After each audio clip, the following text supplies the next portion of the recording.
I was beyond furious when she burst through the door 3 hours late. "Where have you been? I was supposed to pick up Nathan and take him to school.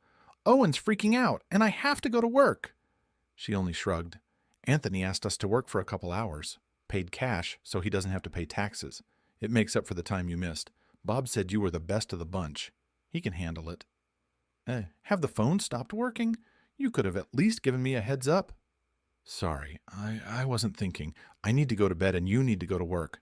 I'll make us a nice dinner to make it up to you." She left for the bedroom without letting me answer. I thought about following her, but I knew that would lead to a major fight, and I had to get to work. Halfway to my place of work, it hit me. She smirked when she said she was done with work. Something was wrong, and it had been going on for a long time. I put it out of my mind. I needed to focus on work. Asterisk, asterisk, asterisk. It was 1983, and we were going through a mild recession. I was laid off, and my unemployment check was small. Then Chelsea got laid off, and that hit us hard. Things were tight. We looked for work, but everyone was in the same situation, and there were no jobs, especially for her. She had dropped out of school in 10th grade, and she wasn't offered much. Her last job was minimum wage, but that was all she could get, and we needed the money. Then I got lucky. I got a call from a friend I hadn't seen in years. Owen and I had worked together on a construction site in the late 70s. He always said we were a good team, and he was sorry to see me go, but I had a good opportunity and I couldn't pass it up. He stayed in construction and started his own business doing real estate repair and maintenance, sometimes building houses. While everyone else was struggling, he was doing well thanks to service contracts. His biggest client owned rental properties in several counties and never stopped working. "Mitch, man, Diego said you got laid off. I just lost a couple guys and thought of you. You want to help me out part-time?" "Sure." He gave me directions to the next project and told me to be there at 7. After we hugged, he asked if I remembered how to hang siding. "I think I can handle it," I replied. He grinned, gave me 2 helpers, and let me go. The other guys weren't particularly motivated, which I thought was odd at this busy time, but I kept them busy and we finished in 2 days. Then he assigned me to replace windows in a couple of rented apartments. By the end of the week, I had 35 hours of work. When he handed me the checks, I was shocked. It was only half of what I was owed. He grinned and suggested we meet at the bar, a small establishment frequented mostly by construction workers. We walked in, he bought me a beer and handed me a pool cue. "We'll play a game of pool. I'm going to lose, and when I do, I'll pay you the amount we agreed upon." Oddly enough, it was exactly what it would have been if he had paid me for all the hours I had worked. He noticed my surprise and said, "Remember when you said you could make $60 and still get a full unemployment check?" I nodded, and he continued, "Well, the amount I paid you is a little less than what you could make. That way, you still get a full check and some money they don't know about. We won't always use that amount. Sometimes it will be more, sometimes it will be less. I think I'll pay you a full check about once every 6 weeks. You'll lose your unemployment check that week, but you'll keep the state happy. Of course, you can report everything if you want." I thought about it while sipping my beer. The unemployment office had treated me like a number twice. The employees were rude not only to me, but to the rest of us. Fuck them, I decided. "You need to practice. Your pool game sucks." He grinned. Asterisk, asterisk, asterisk, asterisk. I was about to share the happy news with Chelsea, but when I got home, she was already worked up. "Where the hell have you been? I smell beer. We don't have money for you to drink." It took me a few deep breaths before I could answer. I went into the bar where Owen hangs out to get my money. Had 1 beer and he paid for it. Now we have a little break on the bills. I've got a little extra. I was about to say cash, but she interrupted me, telling me that a few hours here and there wouldn't help, and that I needed to get a real job. "What did you have for lunch today? Hopefully something solid, because I need you to pitch me a good job. Have you found anything yourself?" "No one wants to hire a high school graduate." "Then you need to take advantage of the program you were offered and get a high school diploma. It will help, if not now, then in the future. You keep complaining about being stuck at home. You could go to classes in the evenings, and I could look after Nathan. Think about it." She resisted for some reason, turned around and walked away. I went outside and started playing with our son. He was in first grade, and the world was a wonder to him. He would tell me what he had learned during the day, and I couldn't help but smile. He was a good kid, and even if I had to sacrifice something, I made sure he had good clothes, and shoes for school, and money for special things like field trips. By the time we were done playing, Chelsea had already made a meal. We had macaroni and cheese and hot dogs a lot, but we didn't stay hungry. I never got around to telling Chelsea about the money I made under the table. I just took it and paid the electric bill. Asterisk, asterisk, asterisk, asterisk, asterisk. A few weeks later, I came home and Chelsea gave me a big kiss. This surprised me because she'd been reticent on displays of affection lately. Guess what? I got a job. She had made a very nice dinner and wore short shorts and a loosely tied halter, one of her playful outfits. I smiled, thinking life was getting better. "That's great, honey. What kind of work is this?" "Let's eat first, get Nathan settled in for the night, and I'll tell you all about it." That made me a little wary. What was so mysterious about the job? We had pork chops, a rarity this year. It was delicious. The cake was even better. And after Nathan took a bath and talked about his day, Chelsea pulled out a couple of my favorite beers. I stopped buying them a few months ago because they were expensive. I was starting to feel really uncomfortable. She poured the mugs and settled across from my chair. "Honey, do you remember Barbara?" Yes, I remembered Barbara. She'd been one of her friends when we were dating, and to be honest, a bit of a slut. I'm not a prude. What a woman does with her life usually doesn't concern me. Barbara, however, seemed to have no boundaries. She was outspoken to the point of impossibility, and wasn't shy about proposing to husbands in front of their wives, if she had some. She tried to propose to me twice, and Chelsea thought it was funny. She tried again when Chelsea wasn't around.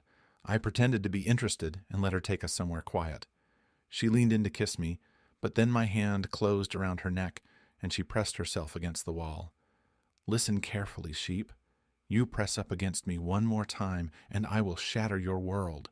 You won't look as erotic with a broken nose, and that can definitely happen. I'll feign remorse and swear it was an accident, but every time after that, if you ever think of hitting on a man in a relationship, you'll remember your crooked nose and think twice. Is that clear?" She sobbed and nodded in agreement. That was the last time I saw or heard from her. A sense of unease was building. As I recalled, she had been involved in 7 divorce proceedings, mostly as the second woman. I nodded. "Well, I ran into her at the store the other day, and when she found out I wasn't working, she offered me a job." "What kind of job? Does it involve being horizontal?" Chelsea burst out. "No, asshole, it doesn't. She's married now and works for her cousin. He owns a motel in Charlotte, and she works the night shift, 9 to 6. He always makes his clerks work in pairs, and the woman she was working with quit." "Why did she quit?" "How should I know? The thing is, she quit, and the pay there isn't bad. $10 an hour. For someone used to making $6 an hour, that seemed like real money." I tried to be diplomatic. "That's not a bad paycheck, Chelsea, but frankly, I'm not comfortable with it. Is the motel in a nice neighborhood? Is it a place to sleep, or is it a dump? You'll be working in the middle of the night when all the crazies and junkies are out on the street. I'd hate to see you get hurt or killed for $10 an hour, and frankly, I'm not thrilled about you working with Barbara. She's changed. A lot. She has a husband and a 2-year-old girl. Barbara's no longer the woman we both remembered. Besides, there are cops patrolling there a lot, and we're perfectly safe. I promise, the first time I get a bad feeling, and I'll leave." We talked some more about Nathan and how this would affect him. "I leave at 6. I can be home by 6:45, make you breakfast, take him to school, and then come home and sleep. That way I can spend the evening with my 2 favorite men before they go to bed and I have to go to work." We talked and agreed to discuss it later. Chelsea talked me into inviting Barbara and her family over for dinner. I had to admit, she looked nothing like I remembered her. Her hair was neatly styled, she was wearing a conservative top and pants, and she acted very pleasant. Her husband seemed like a nice guy. I wondered if he knew about her past. Her little girl was adorable, and Nathan immediately admired her. While I was grilling, he ended up in the backyard and let her roam the neighborhood, keeping up with her. Chelsea and Barbara laughed. If he's as enamored when they grow up, we can be mothers-in-law. The evening turned out to be a pleasant one. The little girl took a nap after the meal, and Nathan fell asleep on the floor. Her husband Landon went to the bathroom, and Chelsea went to the kitchen for a beer. I seized the opportunity. Barbara, remember that little conversation we had before Chelsea and I got married? Her eyes widened, and she rubbed her neck in embarrassment. That was a long time ago. I've changed. I have to admit, I like the new Barbara a lot better than the old one, but I want you to remember something.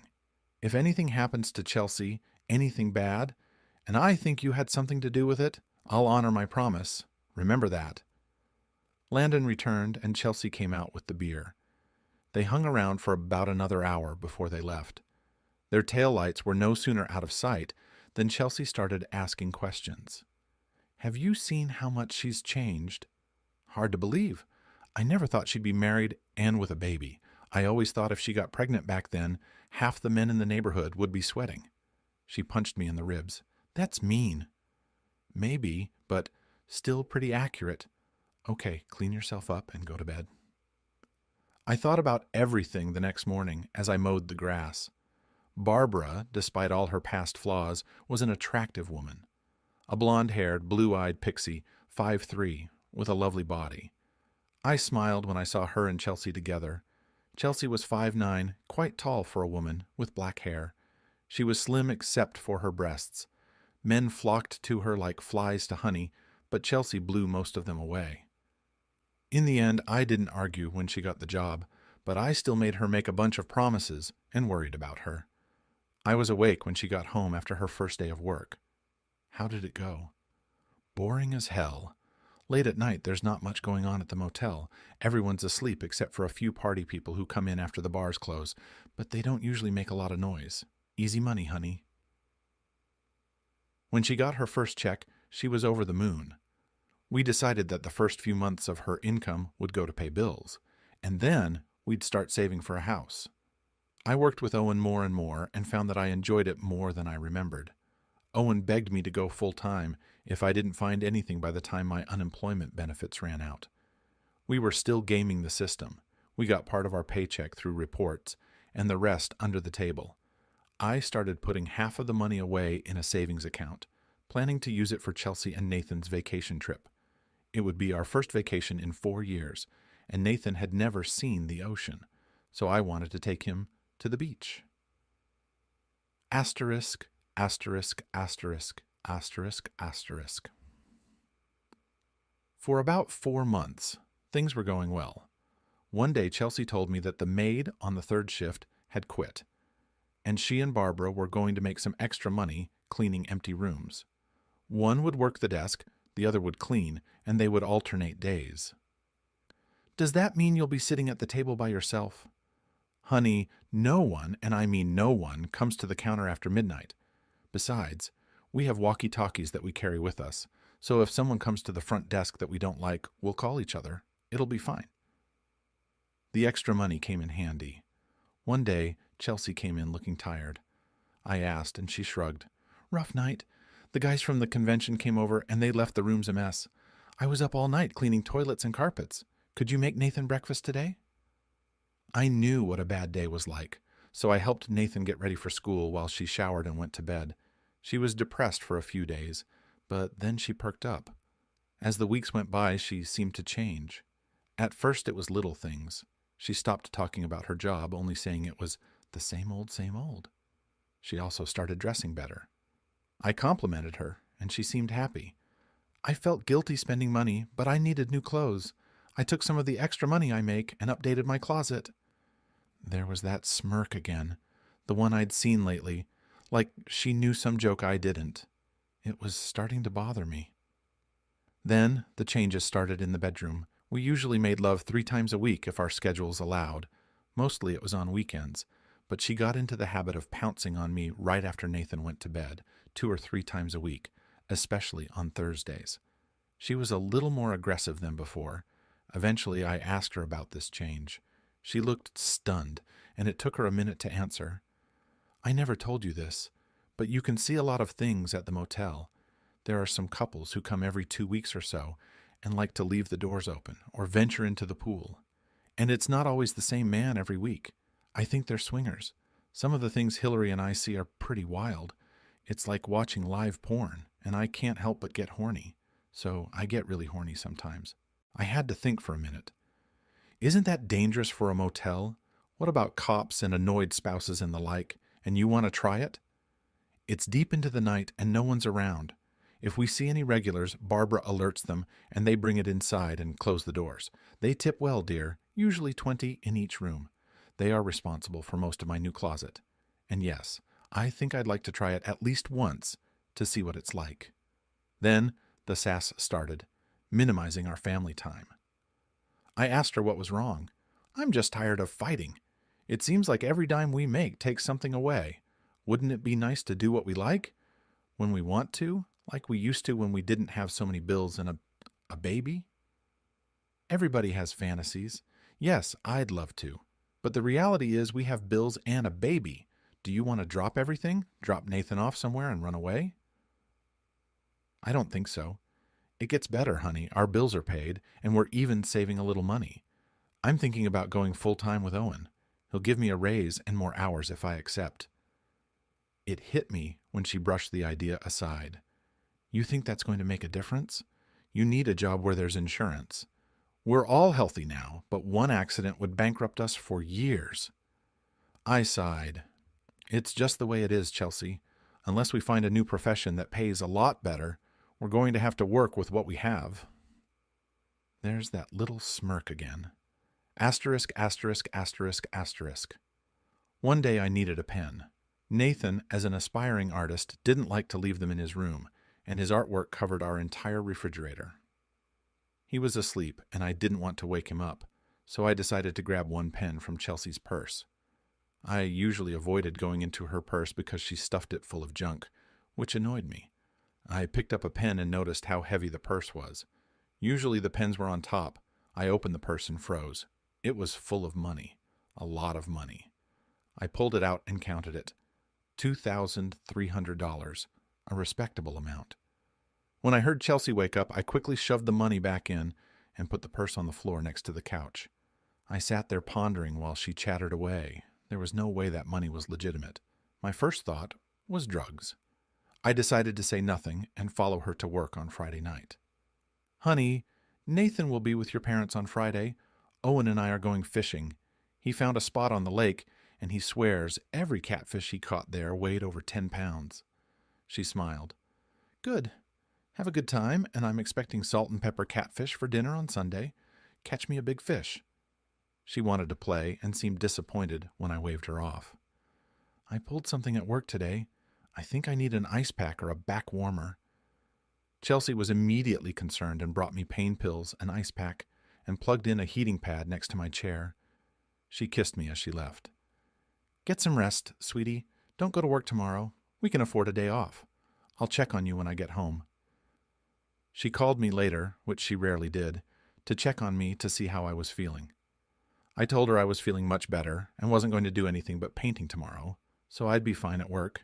She grumbled a bit, told me to take the day off, told me she loved me, and hung up. The next day, I was very ineffective at work. Eventually, Owen told us to head out for lunch. Come on, Mitch. My treat. We sat down at the little diner he favored, and after we ordered, he told me to tell him everything that was bothering me, or he'd send me home. I really needed someone to talk to, so I told him about the money and her general attitude. What are you going to do about it? I'm going to go to the motel tomorrow night and see what's going on. And if you see something you don't like, then I'll decide who gets their ass kicked. Owen sighed. Remember Landon Alipo? Of course I knew Landon Alipo. He was the richest kid in school. His father owned a fortune comparable to half the town. I'd once caught him with a 14-year-old girl to whom he'd given some liquor and tried to get her into his car. She was pretty drunk, but she resisted as best she could. When he got fed up with this, He punched her in the face. "Get in the car, sheep, and shut the fuck up." Landon didn't realize I was nearby. I patted him on the shoulder. He looked back, told me to fuck off, and started to get in the car. The girl turned out to be my cousin.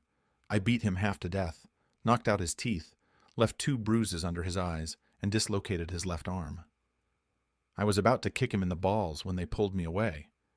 His father practically controlled the police department, so someone quickly called 911.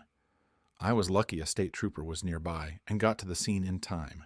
He called an ambulance, took statements from all the witnesses, and no one dared lie to him because he wasn't local. The local cops tried to take matters into their own hands, but a regular police officer stopped them. "Sorry guys, I've already started the paperwork, so this is my case. I'll take him to the station for questioning, and you can do your investigation later." The local police officers weren't happy, but they had no choice. The state trooper questioned everyone, found out who my friends were, and told Owen to find a phone and call my parents. Tell them to get to the station as soon as possible. They might need a lawyer. He took his time, but eventually put me in his car. There was no love lost between the state and local cops. I later learned that they were investigating the local government for corruption and abuse of power. The state cop was talking to me on the way to the station. "Listen, kid, there are things going on here that you don't know about. I'm taking you to the station. Don't say anything to anyone. Is the place clear?" "Good. Hopefully your parents will be there before us, but just in case, refuse to be interviewed until they get there." We arrived at the station before my parents, so the state trooper was slow to hand me over to the locals. He pulled out his camera and took a few pictures. The local cop asked him why. "Because there are no bruises or contusions on the boy. If they show up later, I'll be obliged to investigate. Do you understand what I'm saying?"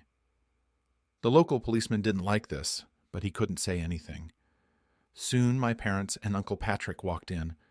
The state trooper asked for identification and released me to them. "I will not press charges until the investigation is complete. My advice is to keep your child close to home for a few days." We were about to leave when we were stopped by 2 local police officers. "Not so fast. We're taking him into custody. You can bail him out on Monday." "What's he being charged with?" "The state started an investigation and released him to his parents. As I recall the law, the state is more senior than the city. Since I'm a lawyer, I'm sure it is. They changed tactics. He's not under arrest. We just want to question him." "For 2 days. That won't work. I'll bring him in for questioning Monday morning. I'll be present for his interrogation, and all questions will go through me. Is that clear?" "I have orders." "Then find me the person who gave the order. If you can't within a reasonable time, we'll go home." After many whispers and phone calls, an hour later, we were home. Dad wrote a check and held it out to his brother-in-law. "Here, that's the fee." He laughed and tore it open. "Write me one for $5. I'm tired of losing cases to corrupt cops. Maybe this case will make a difference." When things calmed down, no one was charged. Mr. Moneybags gave up when he read the report on his son and girlfriend's alcohol levels and the words of witnesses. Landon was not liked, and many witnesses claimed he threw the first punch. We were both eventually expelled, and he was sent to boarding school to finish his studies. I couldn't walk across the stage and had to go to summer school to get my diploma. Owen brought me back to the present, and I nodded. "Then remember what it took for you to screw it up. I know you. There's no planning for you. You just rush in, cursing torpedoes. You need to stop and think when you find out what's going on. Don't do anything stupid. Remember Nathan.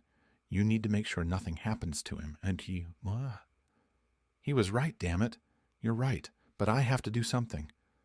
Tomorrow we'll go to that motel and check it out. If we see anything amiss, we'll think it over before we react. Tell me you understand." It was the best plan ever, and I agreed. Asterisk, asterisk, asterisk, asterisk. At 11 p.m. on Friday night, we parked in an empty parking lot across the street from the motel. It wasn't the worst motel, but it was far from the best either. I was surprised that the parking lot was full. We had binoculars, and I could make out Hillary behind the counter, but Chelsea was nowhere to be seen. At 11:30, I spotted a woman who looked a lot like Chelsea coming out of the motel and heading toward the strip club. I was about to get out of the car when Owen pulled me back in. "Sit tight. She's only seen me a couple times, so I'm going to put this cap on and go see what's going on. Don't get out of the car." 90 minutes later, he returned, looking a little pale and clearly out of sorts. He sat for a minute before he spoke. "She's in the striptease business, Mitch. Her stage name is Linda, and she's pretty good at it. I saw her perform a striptease, and then she took 3 guys into the back room for a private dance. The bouncer told me that's all they allow inside, but the girls have an agreement with the motel, and as long as they don't leave the grounds, no one interferes." I asked about Linda, and he laughed. "She's busy for the day and doesn't work on weekends. I think she has a child she sees during that time. Next week she works Tuesdays and Thursdays, and the week after that she works Monday, Wednesday, and Friday. She and a girl named Hillary take turns. I think she works at the motel on the nights she doesn't work here. Would you like me to set you up?" I held out $50 to him. "I'd like Wednesday, but I don't know if I can make it. If I'm not here by midnight, I won't come."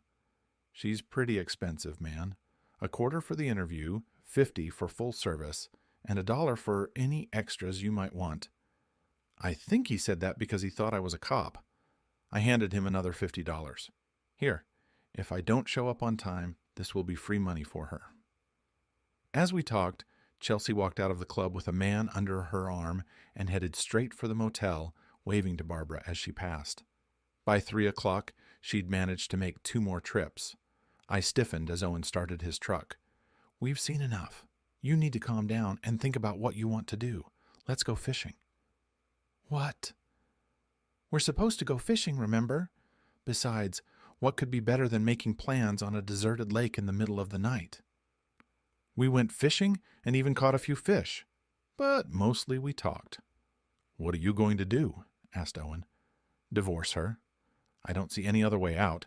I need to keep Nathan safe. I don't want him to find out what she's doing." "Okay, we need to gather evidence and catch her red-handed. Any ideas? I have to tell you that I think the local cops are in on this. We saw her drive through the parking lot 3 times, remember? They must know what's going on." That's when I remembered that cop. He had been instrumental in eliminating the local corrupt cops, and because of that, he had been promoted to the SBI. Now he mostly handled corruption cases. I saw him in the papers from time to time. "I think I know someone who can help." I managed to make it through the weekend. We even made love once, although I kept pretending to be in pain. She was especially thoughtful and gave Nathan a little more attention than usual. He was really missing his mom lately. It made what I was about to do even harder. Monday morning I called and explained who I was and that I had information that might be important. 20 minutes later, I was connected. He remembered me, and we talked about the past for a few minutes before he asked how he could help. I told him the whole story, including the fact that one of the strippers/prostitutes was my wife, and that we thought the local police were involved. He listened, taking notes. "Can you meet me and my partner there tonight?" I had to take Nathan to a relative's house, saying it was urgent. We met at the waffle shop and started talking. He introduced his partner, an attractive red-headed girl, and suggested we ride together in their undercover car. I was expecting a bulky 4-door labeled Undercover Cop, but it was a gorgeous 3-year-old T-Bird. They grinned when they saw my surprise. "We confiscated it from drug dealers a couple years ago. That's how we get most of our undercover cars. We change it every month. The next one will be a Firebird." The Lieutenant Wintley I knew laughed. "Yeah, and when that happens, I'll be behind the wheel. Detective Ringham gets his turn later." As we got into position, they bantered amicably with each other. I pointed them toward Chelsea and Hillary. They watched as Hillary entered the club. Wintley headed there first. "I'll go and see what I can find out. Then Tricia will come over." We talked while waiting for him to return. "Wouldn't it be awkward going into a place like this?" I asked. She laughed. "I worked as a stripper for 3 years while I was in college. But that's all I did. I never did a lap dance. I've seen too many relationships ruined to give in to temptation. I'll go in, try to interview with the manager, Say I'm moving to the area in a few weeks and looking for a job. I have some pictures from my stripping days to satisfy any questions he might have. She had just finished telling me about her lawyer husband and 2 daughters. Seeing my face, she smiled. My husband knows. We met at a club. He worked there as a bartender and bouncer when he was in law school. He knows I never dated guys, and I know he never touched girls, even though they saw him as a challenge and tried hard. Eventually, I had to report him to get them to back off. We decided to go on a few dates to prove it and never looked back. It's been 7 years now, and we're still as happy as we were on our wedding day. She looked at me sadly. Don't be too quick to judge your wife. She may have been forced into it. I have seen such cases. If that's the case, I strongly suggest you see a psychologist and try to save your marriage. If she's doing this of her own free will, how it ends is entirely up to you. Wintley returned, and there was no smile on his face. I've got the same information as your buddy. There are about half a dozen girls involved. Looks like a pretty big prostitution ring. There's a picture of your wife hanging on the wall with the rest of the strippers. If there's a red cross with a circle around it at the bottom, that means she's available for additional services. Tricia, you are free to go. She was gone for about 30 minutes. When she got back to the car, she didn't look very happy. This place is just above the brothel. I met with the manager, showed him my old photos, and told him I was moving in and would be free in 5 weeks. The creep admitted that many of his girls were hooked, but he turned a blind eye. He also tried to get me to give him my head as a gesture of goodwill.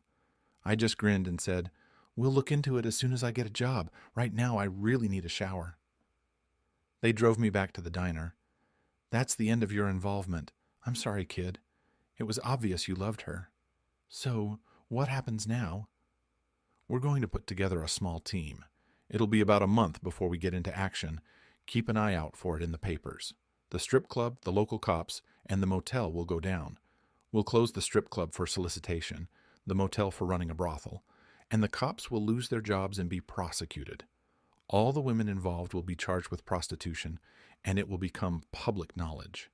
The only upside is you have a good reputation and a steady job, and judges don't like to award child custody to prostitutes if there is a decent alternative. You're going to get a divorce, right? I have to. I can't forgive her, and I can't subject a 6-year-old to that lifestyle. Tricia reached out and touched my palm. We usually try to stay out of divorce cases so our face doesn't make the news, but if you need us, your attorney can arrange a deposition in the office. It hit me. Damn, there's no way I can act normal for that long. I'm just not that good at it. What am I going to do? Wintley grinned. This is going to be a pretty big case. We don't want it to fall apart too soon. You said you were working on a construction site. I'll see what I can do now. Try to hold out for a few days and we'll get back to you. True to his word, 2 days later we were offered a short-term contract to build a new prison halfway across the state. Despite what was going on, the offer was too good to refuse. It paid damn well. Owen understood why we got the contract, but he didn't care. That night, I told Chelsea, "Good news. You know we're trying to find a way to make more money?" Owen got a job offer from an old friend. His project is behind schedule, and he's facing fines if he doesn't finish on time. We'll be making double what we're making now. It'll be 7 days a week for a month, but including overtime, it's about as much as I make in 4. I have to do it, honey. It could lead to great opportunities in the future. Surprisingly, she was not happy and tried to talk me out of it. I was making all her arguments to make our situation better, and her excuses about me staying home seemed to be stalling. It's only for a month, honey. I'd hate to be without your love for that long, but think of the love games for a reunion when I get home. A whole month without him. We're going to suffer like hell for the first few days. Chelsea fell silent, realizing there was no getting around it without her. I arranged for her parents and mine to help her, gave her and Nathan a big kiss, and left. I didn't lie about the overtime. They were so behind, they were happy to let us work 7 days a week. It was a new minimum security prison, and the cells were built to look more like dorms. The only difference was there was no kitchen, and the cells were 8 by 8, with a sink and toilet. It was a plumbing nightmare. We did siding and roofing, covering 2 buildings a week.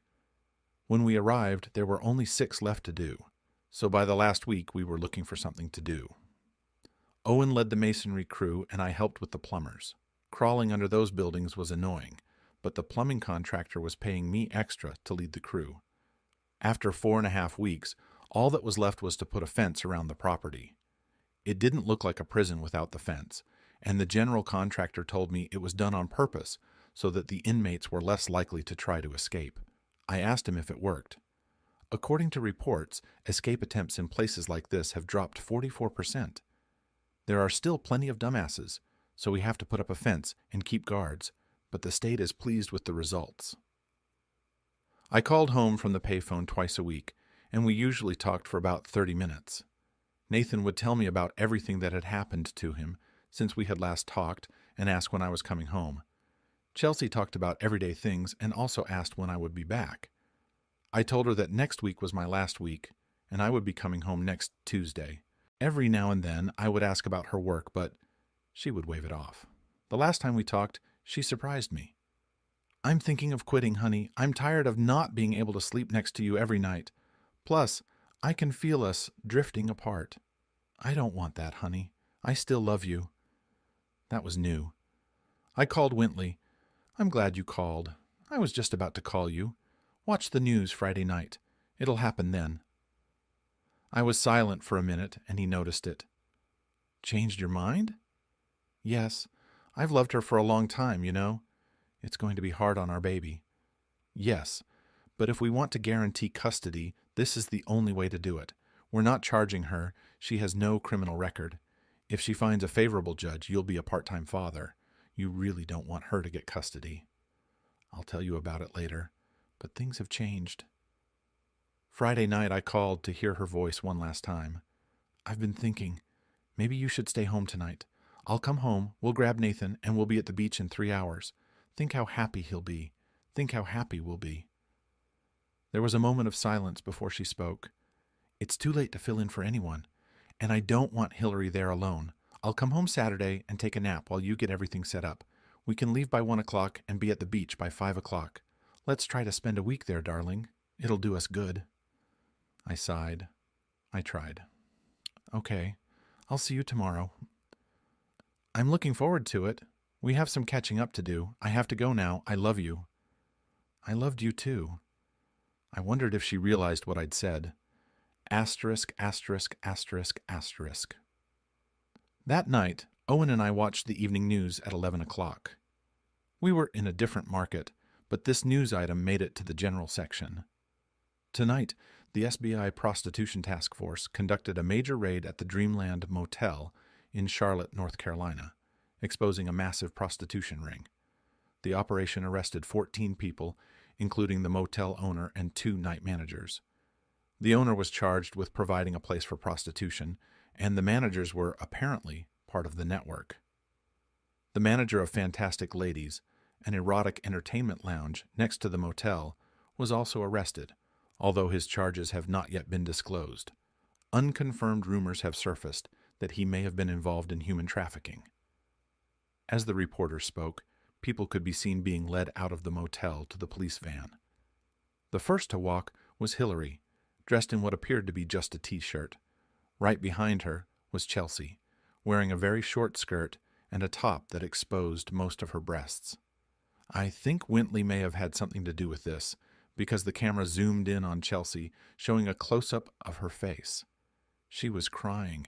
It was obvious that neither of them were wearing underwear when they were loaded into the van. Owen looked at me. "I'm sorry, man. I know how much you loved her. You know you had to do it for Nathan."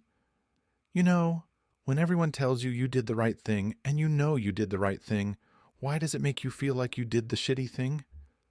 "Because the right thing to do is often the hardest thing to do. You didn't know when you married Chelsea, or when she went to work at the motel, that things would turn out this way. Bad shit happens to good people. How they handle it shows their character." "I'll leave you alone now. Cry, scream, break shit if you want. Just try to spout off enough so you can function when it's time to go home to your kid. I know I shouldn't say this, but I'm right there with you, brother." As he walked away, I tried to cry. I thought about going to the store and buying a bottle. I thought about beating the walls in the motel room. In the end, I didn't do any of those things. I just sat there, dazed, for the rest of the night.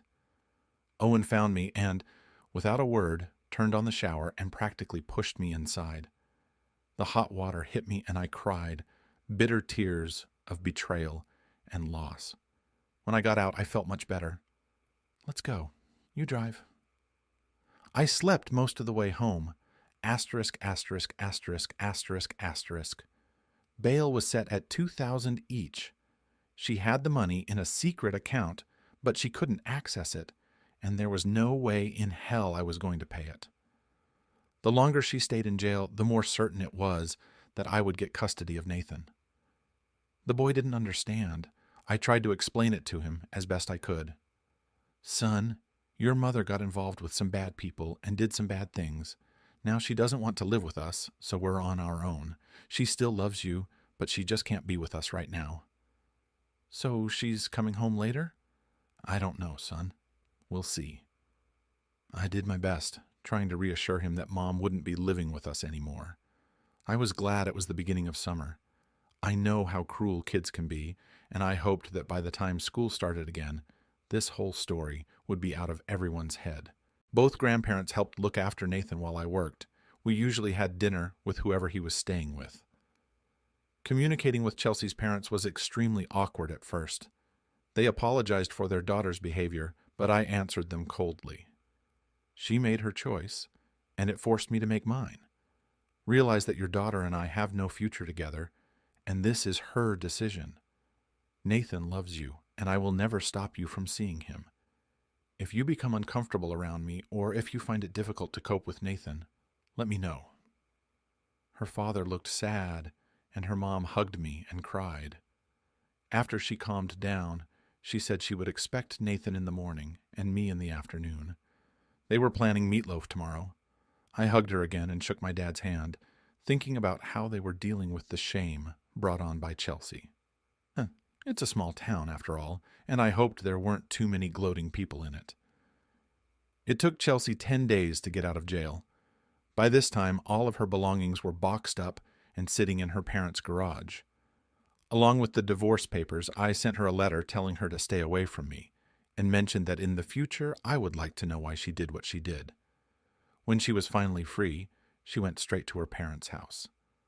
I don't know what kind of reception she was expecting, but they let her know that she had 2 weeks, after which she had to leave. It was rumored that she and Hillary had rented an apartment in Charlotte. It seemed fair to me. They really deserve each other. Lieutenant Wintley called me a week later. I thought you might be interested in an update and when this case is going to trial. We've warned them that if they leave the state, we'll prosecute them. They and their partner share an apartment. They don't have jobs at the motel and club because those establishments have been confiscated, but they have found work at other clubs. I'm not sure if they are stripping or offering extras, but I'm guessing they are not. They will get caught for prostitution again before trial, and it could end badly for them. I highly doubt they will get jail time. If they do, it will probably be 3 to 6 months. The motel owner and the club manager are facing more serious charges. I doubt either of them will be able to get their property back. The district attorney, who is running for another term this year, will do his best. I think they're looking at a couple years. They could have gotten more, but they made a deal and gave up 3 girl traffickers and 2 major drug dealers. We're trying to keep it quiet because if it gets out, they're not likely to last even a week in jail. Chelsea's arrest and her possible sentencing will become public, and that should help you keep custody of your child. I'm sorry your life has turned out this way, but I'm sure the girls we rescue from human trafficking will be grateful. We've tracked them through 4 states, and all of the way to Mexico. Take a look at the news. What you see is a direct result of you coming to us. We can't thank you enough. Over the next few months, a few news stories about human trafficking came out, but I was too focused on my situation to pay attention to them. Chelsea had hired a lawyer and was trying to block the divorce, and no one, including her attorney, could figure out why. I contacted Uncle Patrick, who informed me that the case was closed. Chelsea's attorney was quite experienced, and we had some serious discussions. One of the main issues was financial distribution. She was demanding half of the assets and full unrestricted access to the child if she didn't get custody. We met at her attorney's office, which was our first meeting in 4 months. Chelsea looked completely different. Her hair, eyes, and clothes were a far cry from what they had been when we were together. She seemed to have changed considerably. Patrick began the discussion. We believe we are offering more than fair terms. He wants 70% of the assets, no matter how small, and he refuses alimony. How can that be unfair? Chelsea's lawyer was slick, and, as I knew, she must be paying him a lot of money. This is totally unacceptable. She wants 50% of the estate, full custody of the child, and a fair amount of child support. Patrick objected. 50-50, child custody rights and initial supervised visitation. If Mrs. Stone proves herself trustworthy, the supervision can be removed. In addition, she will be required to pay child support. The lawyer began to speak as Patrick handed him the bank statement. 50-50 includes this money, an account that was not disclosed during the investigation. It had $14,000 on it the day of the breakup, and no judge would have objected. Whoever we get would pay no attention to the fact that this account was accidentally left out of the financial records. Chelsea's face went pale as she realized her secret account had been exposed. Before her arrest, I checked her purse again and discovered the bank book. I photographed it, capturing account and routing numbers. From the look on her lawyer's face, he didn't know about it either.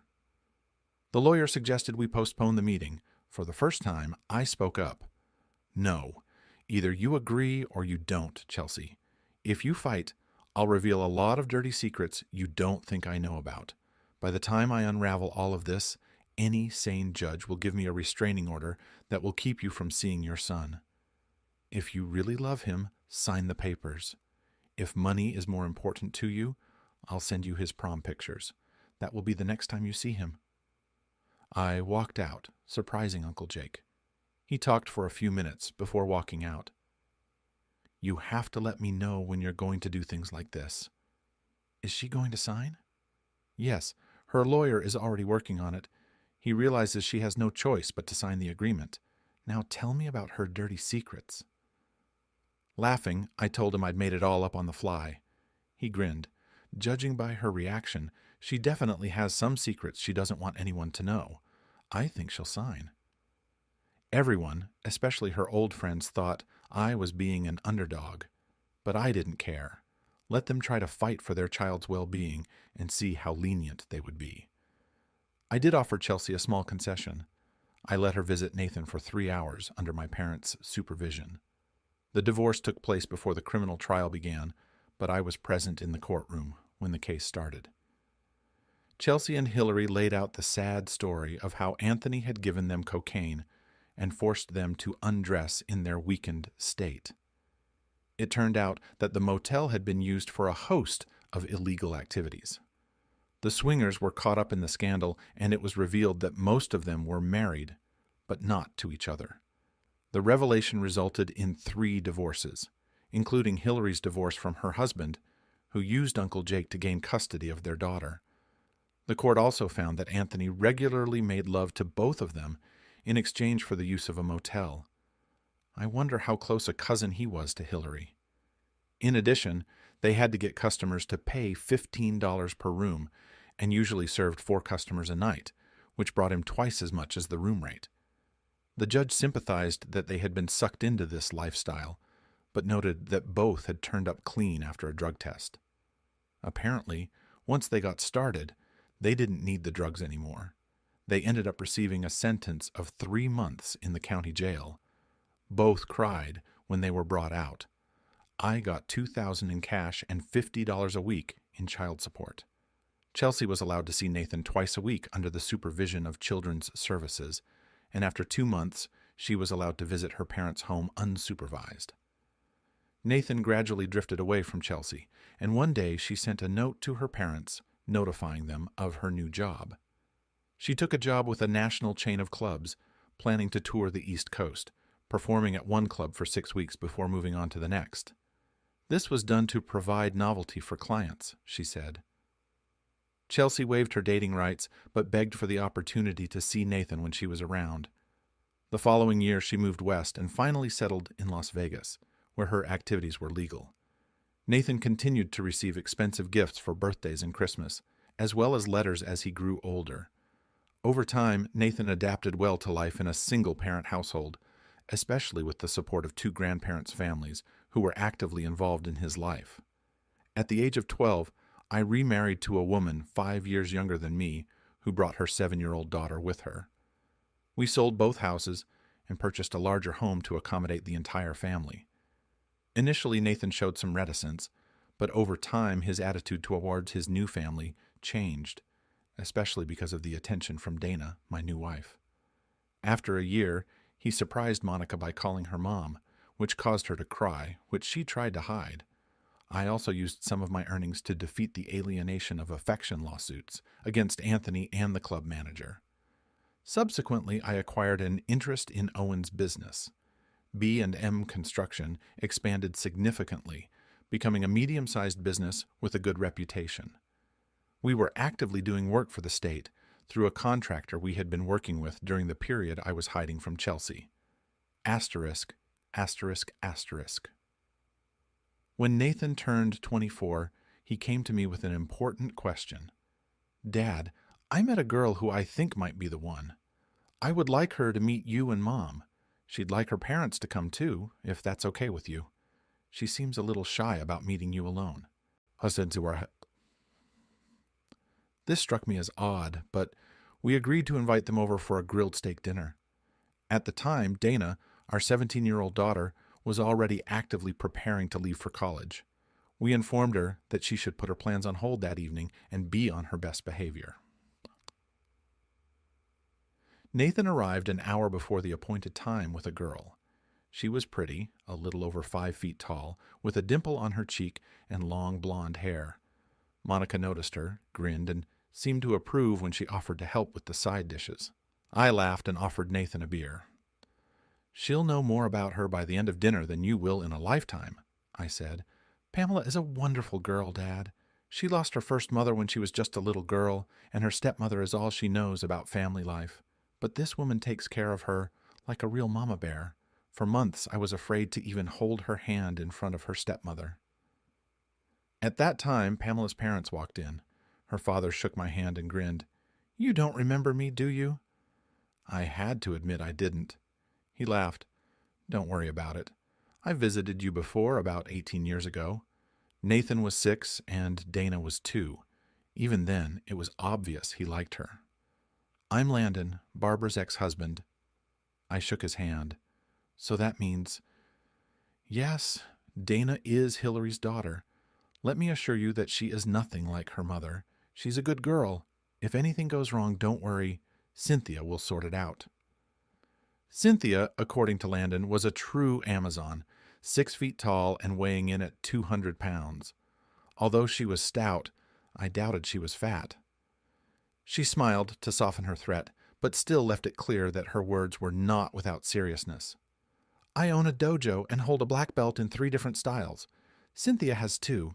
She can stand up for herself, but if something goes wrong, you'd better prepare for the worst. Dana and Monica walked outside, laughing. Mom, you just met him and already you're threatening him? You must have gone soft. I remember a time when you were different. Now come inside and meet my fiancé's mother. She suddenly froze, blushed, and covered her mouth with her hand. It was clear she wasn't supposed to say that. Cynthia and Monica instantly stopped standing, shouted, and hugged Pamela, the 3 of them dancing, and then Dana came out and joined them. Nathan and Landon looked at me. What do we do? Retreat, I replied. Let's sit by the grill. I have a cooler with beer, and we might not even be noticed. We were already finishing our second beer and laying out our steaks when they remembered us. Still smiling, they sat down, letting us serve them like true queens. They stayed with us for 4 hours before they had to leave. The women continued to discuss wedding dresses on the computer in the living room, and the men gathered again in the kitchen. Landon looked at me. When was the last time you saw Chelsea? 15 years ago or more? And you and Barbara? 12. I know there's no chance of keeping her away when she finds out. I see. Maybe I should text Chelsea. I'm not sure if she'll want to come, though. She'll come. She and Barbara are still close, and I'm sure she'll tell her everything once she finds out. Aster. Lyrisk asterisk asterisk. Landon turned out to be right. Hillary and Chelsea showed up at the wedding, sat in the back, and tore up napkins in utter shock. Although Nathan didn't remember his mother, he was polite to her. He let her take some pictures and even danced the traditional mother-son dance with her. She cried the whole time. I danced with Cynthia, while Landon danced with Monica, and then Nathan took them both to the dance floor. When Monica left, she whimpered and grabbed my hand, whispering later. I was watching the couples dancing when someone grabbed my hand and pulled me. It was Chelsea. Dancing with her was weird, but she didn't say a word, just held me tightly, and then let go and ran off when the music ended. I didn't dance with Hillary, though Landon danced with her. I watched Cynthia watching them and wondered if Barbara realized how close she was to the end. The women left to help the bride remove her dress, and I took the moment to sit down in a secluded corner, happily enjoying the silence. I was reflecting on how much I'd aged and smiling at the thought of grandchildren when a hand laid on my shoulder. It was Chelsea's. I started to get up, but she clung to me. Please, stay where you are. I want to repay the debt I owe you and finally explain why things happened the way they did. You asked me to tell you this years ago, but I never did. May I sit down? I pulled back the chair across from me, and she smiled, sitting down, said it was more than she expected. I started to say something, but she touched her lips to mine, a surprisingly intimate gesture. She always did that when I started to speak out impetuously. I'd appreciate it if you'd be quiet and just listen. She sighed and began to speak. I did it for the money. We've always lived in poverty and struggled to survive. Suddenly, I had the opportunity to make real money. Barbara talked me into it. She even brought me to the club and made me watch her dance. She was unbelievably good. Then, Anthony offered us cocaine, and we accepted.